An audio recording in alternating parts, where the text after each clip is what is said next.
Scientifically speaking, you are less happy in the afternoon. Now, this might not sound like a groundbreaking insight, but in today's show with best-selling author Dan Pink, we'll explain how this insight can affect your fitness, your productivity, your chances of getting bail, and even global stock prices. So keep listening to learn the science of perfect timing. But first, here's another show I'd recommend. Marketing Made Simple, hosted by Dr. JJ Peterson, is a wonderful show brought to you by the HubSpot Podcast Network, the audio destination for business professionals. Now, Marketing Made Simple is a show that I've appeared on. It's fantastic. It brings you practical tips that help you make your marketing easy and, more importantly, make it work. There's one episode I would like to recommend out of the many good episodes on there, and it is an episode on how to write and deliver a captivating speech. On the show, they give you this step-by-step process that you can follow to write and deliver a speech that provides real value, but also provides the power to convert a large audience into valuable customers. So go and check out Marketing Made Simple wherever you get your podcasts. To kick off the show today, let me take you back to 2019 on a fairly chilly February day in London when I went to Wembley Stadium, a 90,000-seater venue in North London, famously dubbed the home of football. I was there to watch a football cup final. It was the League Cup final between two of the best teams in Europe, Chelsea and Manchester City. The game was fascinating. Despite Man City thumping Chelsea 6-0 just a month earlier, Chelsea were really holding their own in this final. They created a number of good chances, they hit the post. Everyone was expecting Man City to win the game comfortably, but they didn't. It was 0-0, deep into extra time, and penalties were looming. Nothing could separate the two sides. As I'm sure most of you know, neither can score a winning goal, and the game would go to a penalty shootout. So the Chelsea manager at the time, Maurizio Sarri, decided to substitute the goalkeeper. Now, this might sound strange. Most teams don't substitute goalkeepers, but with penalties about to happen, Sarri decided to bring on the veteran goalkeeper, Caballero. This made sense because Caballero was a penalty expert. He had a record of making several impressive penalty saves. In fact, he'd previously won that exact trophy that they were competing for a few years earlier in a penalty shootout, which he made a bunch of saves in. So the board went up to make the substitution, but then something incredible happened. Something that has never happened before in English football. He's determined to stay on there. He's determined. It's a war of wills at the moment between the goalkeeper and his manager, but you know who the boss is. And it's the boss's word that counts. He's got to go off here. That's not a great sign when you are publicly trying to ignore your manager. Not what you want to see. It shows a lack of authority really from the boss. Well, certainly it betrays the lack of respect from the players, or at least one player. Oh, it's an extraordinary scene. This went on for a while. It looked like the substitution might go ahead, but the Chelsea goalkeeper, Arrizabalaga, he refused to go off, much to the manager's dismay. Someone should make it happen. Well, the players won. It's incredible. Absolutely incredible. If that doesn't undermine you, I don't know what does. And Sarri is absolutely incandescent and with every right to be. Well, he's walking away. He might be walking away from the stadium. Is he walking away from the job? Honestly, this was incredible to watch. And the reason I share it is because it's quite easily the worst decision I've ever seen a sports person make. The Chelsea goalkeeper, Arrizabalaga, had plenty of time to change his mind. He had plenty of time to say, okay, I need to go off and do the right thing. But he didn't. And this one decision, well, it essentially ruined his career. Arrizabalaga was the world's most expensive goalkeeper. Young and up and coming, he looked set to be Chelsea's number one for years and years to come. But after refusing to come off, he was really quite dismal in the penalty shootout. He failed to make a really simple save in the shootout that would have kept Chelsea in the game, and Chelsea went on to lose. Arguably, they would have won if the goalkeeper had agreed to come off and that penalty expert goalkeeper had come on. After the game, he was dropped from the squad, fined and forced to publicly apologise. Despite a few brief spells in the team, the world's most expensive goalkeeper has never consistently played for Chelsea again. And he's also struggled to secure a move elsewhere, partly because of these rebellious tendencies. So why did Kepa make such a bad decision? Obviously, there's lots of factors that come into this, but one genuine factor, one that I hadn't considered until making this episode, was the time of day. See, the game was played in late afternoon, kicking off at 4:30. This is kind of unusual for a final. Most finals are played in the evening. By the time extra time had come around, it was going on 6 p.m. Would Kepa have behaved differently if it had been an evening match or a lunchtime match? Look, to be honest, I kind of doubt it. But there is a lot of evidence that suggests our decision-making worsens depending on the time of day. Dan Pink, in his best-selling book When, shares heaps of examples to highlight this. One is from the Nobel Prize winner Daniel Kahneman and his colleague Alan Kruger. They use DRM to discover on average when people are most and least happy. Interestingly, we're most happy when we're having sex, and we're least happy when we're commuting. No surprises there, but they also notice that people are considerably less happy in the afternoon. It seems that being less happy can have a knock-on effect on decisions. Researchers at New York University took transcripts of American public earning calls. These are the calls that major companies do to announce their quarterly performance to shareholders. They are very important, and they dramatically influence the stock price. The researchers looked at 26,000 calls from 2,100 companies over 6.5 years. They measured the emotional content of the calls and plotted them against the time of day. Their findings matched Kahneman's. Afternoon calls were more negative, irritable, and combative. Okay, that's not a big deal, but that negativity led to temporary stock mispricings for the firms that hosted these calls later in the day and in the afternoon.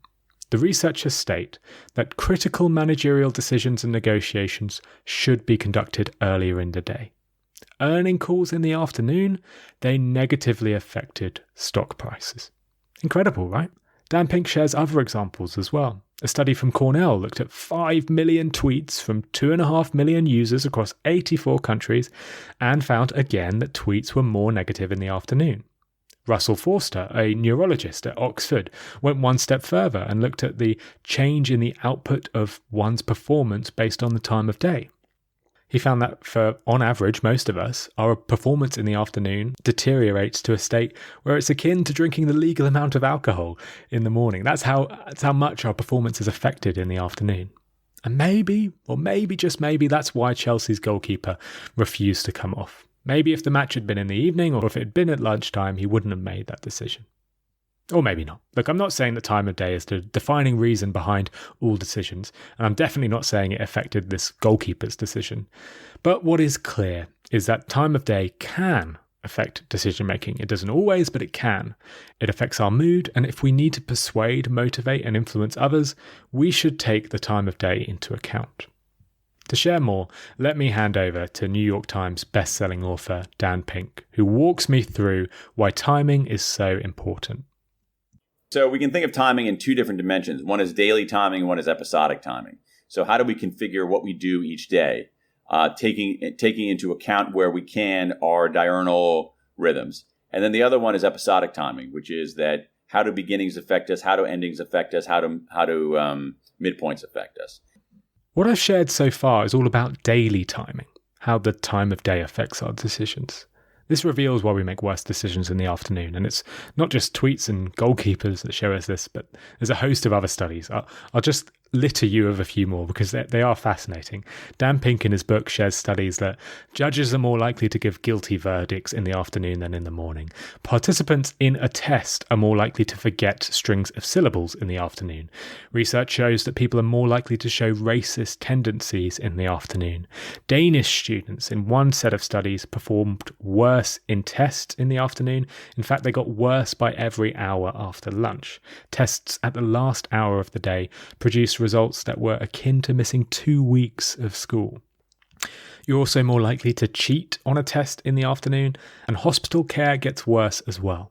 All in all, time of day can have a big effect on performance, decisions, and mood. But this is not a hard and fast rule for everyone. We each have different internal clocks. Some might find that creative tasks are easier in the afternoon. Others might prefer analytical tasks. However, whichever way you slice it, clearly time of day has an impact. That said, today, Dan and I are going to focus on episodic timing. Episodic timing isn't to do with the time of day, but more different episodes and periods of times, like the beginning, endings, and midpoints of projects or events. I think this is more interesting because it's a little more universal. The findings behind this research seems to apply to most people rather than a subset of people. To kick off, Dan explains how important it is to correctly time the start of your project. There is something that researchers at Penn, University of Pennsylvania, have discovered called the fresh start effect, that people are more likely to endorse and begin behavior change on what are called fresh start dates. So that could be a Monday rather than a Thursday, the first of the month rather than the 13th of the month, the first day of a quarter rather than the 13th day of the quarter. So picking those days. So to my mind, if you're going to start a change initiative, you're trying to persuade people to adopt a new technology, new messaging system in your company or a new strategic plan, launch it on a Monday, launch it on the first of the month, launch it on the day after a long vacation, pick those fresh start dates. I think you'll have a marginally better chance of getting adoption. Deciding when to start is vital. Like Dan shared, researchers at Penn have found that individuals are far more likely to habitually go to the gym if they start on a Monday, if they start after New Year's, or after a public holiday, or even at the start of the month. The same is true for us marketers. In an earlier episode of Nudge called Habit Molding Marketing, I ran an experiment on this fresh start effect. I recruited 100 participants via Google surveys who had declared that they don't listen to podcasts currently. I then created 2 messages. The control message said, "Would you consider listening to a new podcast in the next few days?" And the fresh start variant simply said, "Would you consider listening to a new podcast next Monday?" So one frames the ask in terms of, the next few days, just a period of time. The other frames the ask in terms of a fresh start. Next Monday, start of a new week, would you do something new? Only 9.1% of the participants who saw the first message, the control, said they would try a new podcast. But 15.9% of the participants who saw the fresh start variant said they would try a new podcast. That's a 75% increase with just a 2-word tweak to the messaging.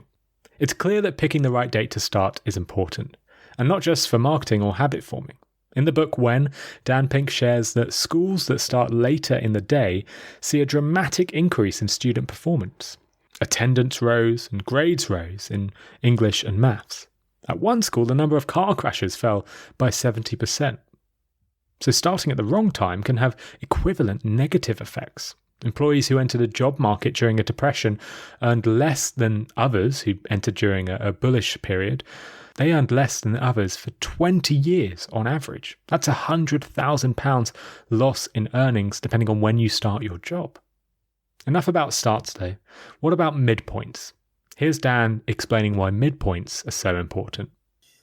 There's some interesting research on midpoints showing that so for a project, if you're trying to motivate people for a project, that being slightly behind at the midpoint is very motivating. That when you get to the midpoint of something and you're way ahead, the second half you can risk complacency. If you get to the midpoint and you're way behind, you can give up. But there's some fascinating evidence that if you get to the midpoint and you're slightly behind, your performance in the second half is accelerated, it's deepened. There are plenty of studies that back this up, but 2 really stood out. One looked at basketball teams that were 1 point behind at halftime. The researchers found that being 1 point behind gives that team a better chance of winning than similar teams who are 1 point ahead. That's right, losing by 1 point at halftime actually makes you more likely to win than being 1 point ahead. Why is this? Well, according to the researchers, being behind is a better motivator than being ahead, even though 1 point is a relatively small and easy to surmount margin. Tests show that people cut corners in the middle too. They literally cut corners. A test which asked people to cut out 8 shapes as neatly as possible found that the average, most crudely cut out shape were always the middle ones, the 3rd, the 4th, and the 5th shapes. The start shapes, the ending shapes, they are okay, but people rushed in the middle. Okay, so what about endings? How do they affect us? Well, Dan tells me that endings can make you more likely to run a marathon. Find out why after this quick 60-second break. Now, as marketers, we are driven to solve problems. There are problems that can be really fun to solve, like finding new ways to connect with your audience or brainstorming your latest ad campaign. But then there are problems that are just plain frustrating, like when your ad tech doesn't work like it's supposed to, which means you can't measure how well that brilliant new campaign is performing. Fortunately, the HubSpot CRM platform is here to help. It's really easy to learn and use, and that's because it's a handcrafted, sophisticated system designed for the ways that marketers actually work, not just a bunch of cobbled together tools that don't speak to one another.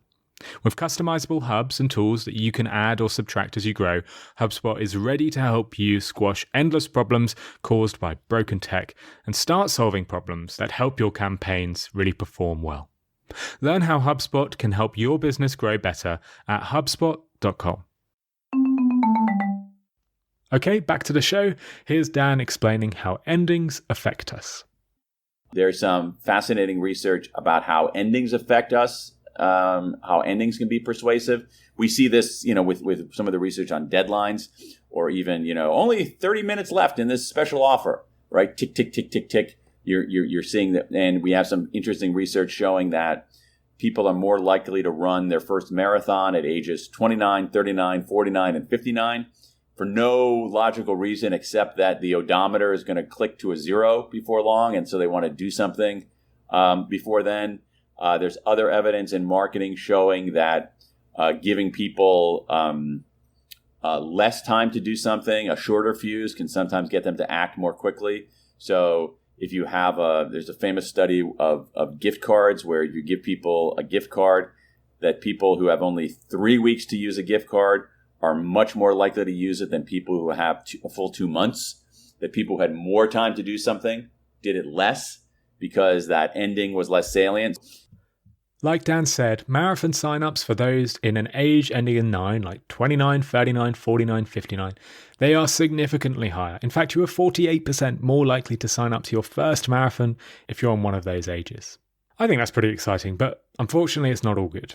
Death certificates show that suicide rates are much higher for those with a 9 ending age. And data from Ashley Madison, the website that enables extramarital affairs, found that people are more likely to cheat on their partner if they have a 9 ending age. Like Dan said, though, deadlines are important as well. A deadline too far in the future can make gift vouchers worthless, but no deadline can be even worse. One study with a bank that was supporting non-profits found that loan applications increased by 24% when the applicants were given a deadline compared to open-ended applications. So if you've got a job posting, stick a deadline on it, and that'll actually increase the number of applicants you get. Now, I'll just finish by adding a bit more on endings. It turns out that if we know an ending is coming, it changes our perception. In fact, knowing a meal is coming to an end makes it taste nicer. In tests where participants are given chocolates but don't know how many chocolates they're going to be given, when they are told this is your last chocolate rather than this is your next chocolate, they rate it as the best tasting chocolate, that last one, 64% of the time. When you're told this is your last chocolate and you eat it and you rate it, you say it as the best tasting 64% of the time, even when the chocolates otherwise are considered equal by other participants who don't eat them last. I guess it's sort of no wonder why desserts taste so good, right? When we know it's the last thing we're eating, we enjoy it more. So remind people when something is coming to an end, as it will force them to pay attention. Now, we've covered a lot here. Ultimately, timing is important. But what about the conclusion? How should we use this knowledge to improve our own performance and improve our happiness? I asked Dan. So I think the big takeaway here is, obviously knowing the research, but also more broadly, just recognizing that, we are temporal creatures. We have It's not like we have a biological clock. We have biological clocks in something akin to a biological clock in every cell in our body.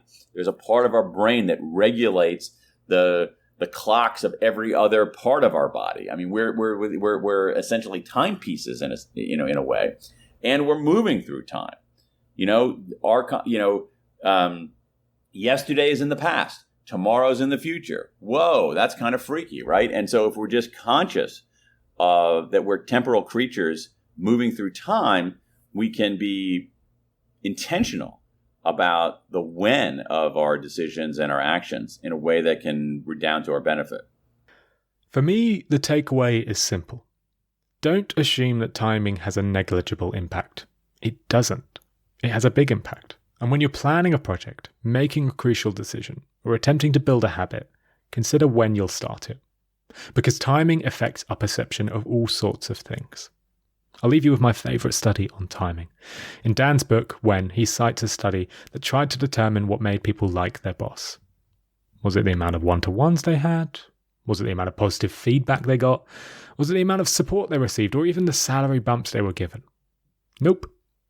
The biggest indicator that an employee will like their boss is how fast the boss responded to emails.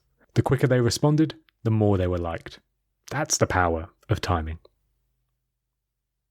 All right, that is all for today, folks. If you like this episode, you will enjoy episode 68 of Nudge. In that episode, I share how I used the science of timing to prepare for an ultramarathon and how I somehow finished that marathon in second place. It was my first ever ultramarathon. I used this timing principle in my training and somehow finished in second place. I also share how timing might have caused the end of the Cold War. So hopefully that's whetted your appetite. It is a cracking listen, so go and check out episode 68 if you haven't already. I've dropped a link to it in the show notes. Please also go and pick up a copy of Dan Pink's book, When. It's an incredible resource of information, all on the science behind timing. We've only scratched the surface of Dan's research, so go and grab a copy to learn more. As always, you can follow me on Twitter and LinkedIn, search Phil Agnew on there and you'll find me. And please do sign up for my newsletter for psychology-inspired tips in your inbox every other week. The link to do so is in the show notes. Okay, folks, that is all for this week. Thank you for listening to this episode of Nudge.